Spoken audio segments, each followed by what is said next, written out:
mora na filosofia. Pra que rimar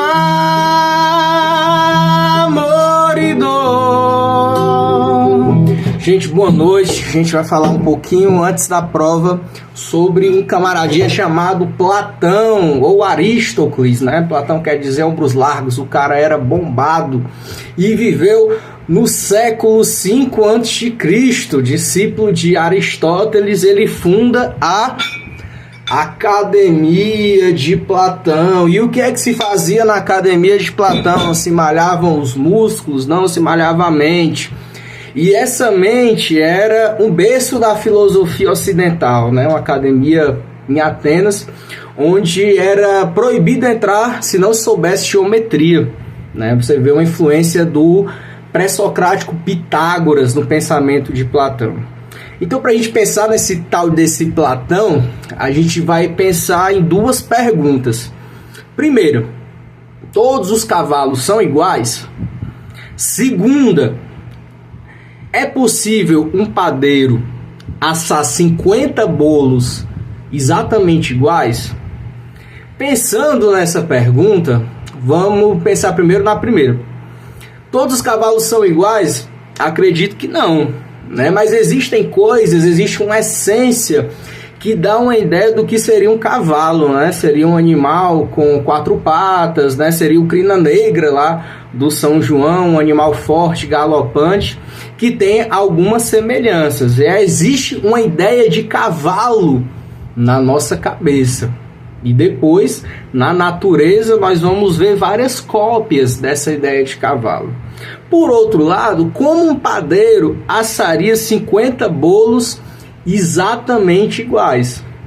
Somente se eles tivessem a mesma forma, né? O Platão, ele vai criar uma teoria dualista, né? Em que o mundo dos sentidos, a natureza, o mundo que é acessado pelo olfato, pela audição, pelo paladar, pelo tato, pela visão, ele seria um mundo falho, ele seria um mundo imperfeito, ele seria o mundo dos bolos, né? E o mundo dos cavalos que a gente vive hoje. E acima desse mundo haveria um mundo perfeito, que seria o mundo das ideias, né? Esse mundo das ideias, um mundo onde existe a forma do padeiro que faz os bolos, esse mundo onde existe a ideia do cavalo, esse mundo não poderia ser acessado pelos sentidos. Ele não poderia ser acessado pela nossa língua, pelas nossas mãos, pelo nosso ouvido, pelo nosso nariz. Ele só poderia ser acessado pelo raciocínio. Ele poderia ser acessado pelo conhecimento. Ele poderia ser acessado pela filosofia, né? Por isso que a matemática, que é uma atividade de raciocínio, vai andar de mãos dadas com a filosofia naquela época de Atenas. Sabendo disso, você já responde 2 questões da prova. Agora vamos responder uma terceira questão da prova, que é uma questão que vai falar sobre reminiscência. Professor, o que seria essa reminiscência? Vocês lembram que o Platão, ele é discípulo do Sócrates, né? O Sócrates foi o grande mestre do Platão, e o Sócrates era um camaradinha que criou uma ideia chamada de maiêutica. Professor, o que é essa maiêutica? A maiêutica seria alguma coisa mais ou menos chamada a ciência do parto.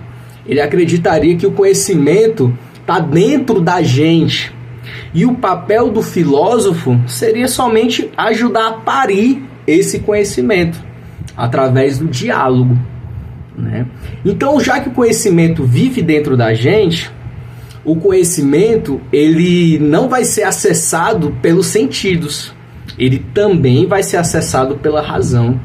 E o conhecimento mora na filosofia, o conhecimento mora no mundo das ideias, e ele tem uma vontade enorme de voltar para a casinha dele. O conhecimento tem uma vontade enorme de voltar para o mundo das ideias E essa volta do conhecimento para o mundo das ideias ele vai chamar de reminiscência.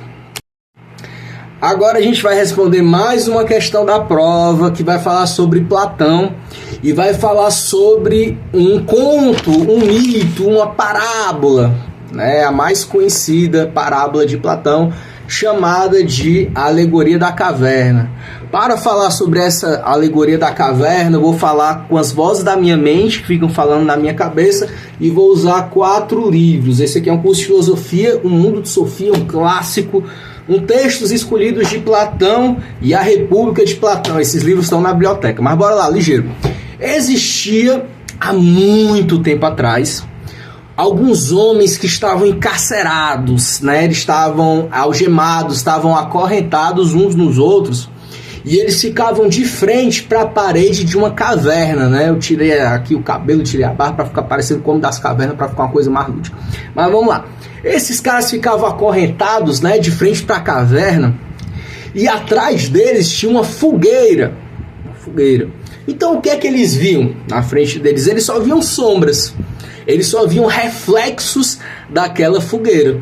Eles viam sombras de coisas que eles pensavam que eram aves, sombras de coisas que eles pensavam que eram animais, sombras de coisas que eles pensavam que eram outros seres humanos, e eles só tinham acesso a essas sombras, certo?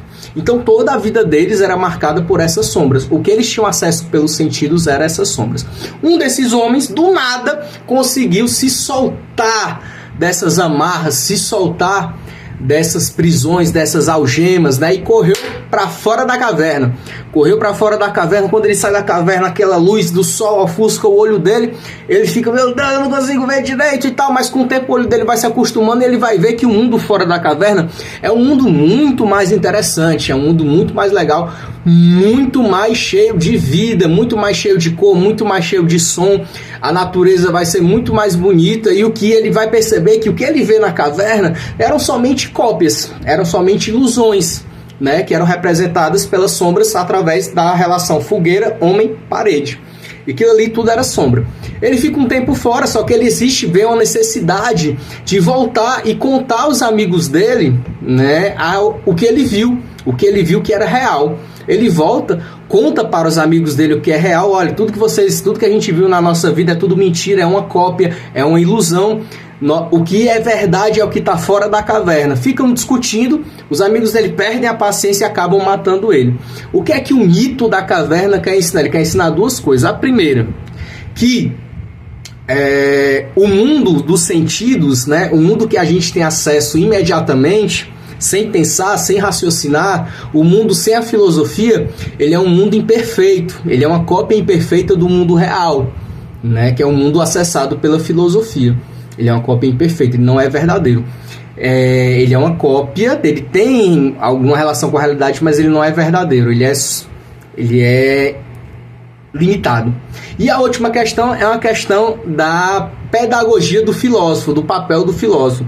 O filósofo vai ter um papel pedagógico, né, em ensinar as pessoas o que seria a filosofia, o que seria o conhecimento, né? Ele vai fazer uma alusão ao Sócrates, que era o mestre dele, e que por ensinar filosofia, por ficar futricando, instigando o povo, acabou sendo condenado a beber cicuta e a se matar. Sabendo dessa alegoria da caverna e da relação mundo das ideias, mundo dos sentidos, a gente acerta mais uma questão.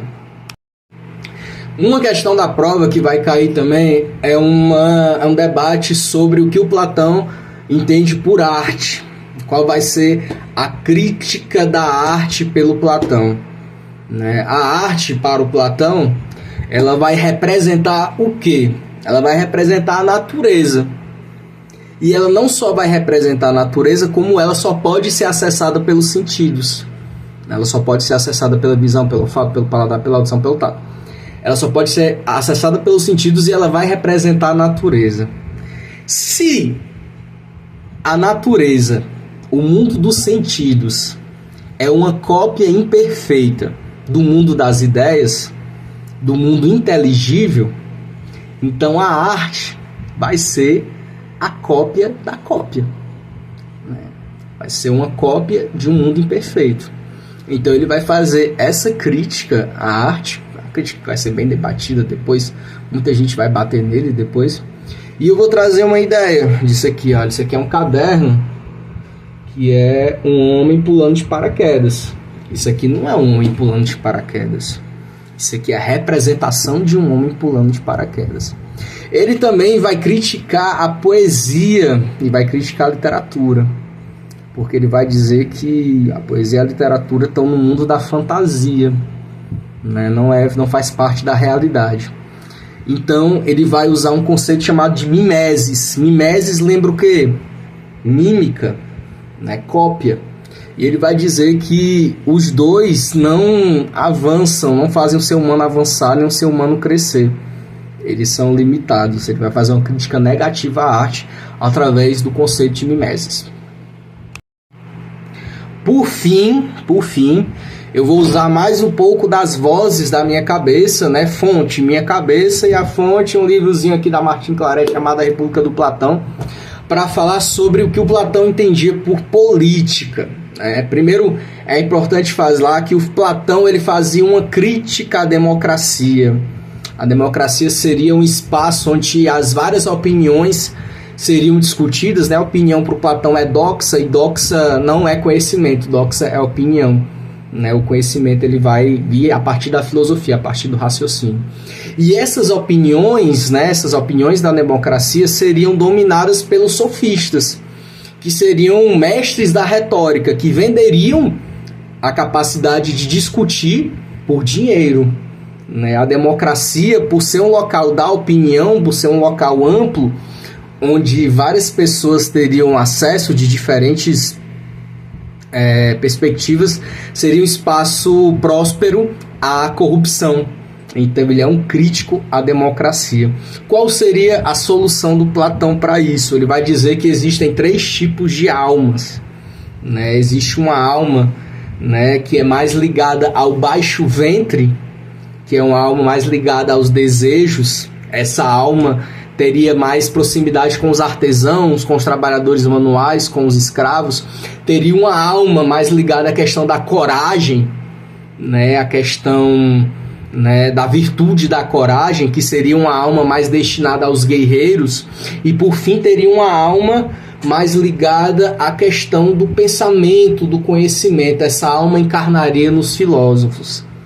E seriam estes os filósofos que teriam o direito a governar. Para o Platão, num diálogo, né, acho que se eu não me engano, é Mêmon e Sócrates, acho que é no livro 4, ele vai debater que é necessário o governo dos filósofos, os filósofos que devem governar. Acabou a questão, estamos discutindo todas as questões. Beijo no coração e boas férias.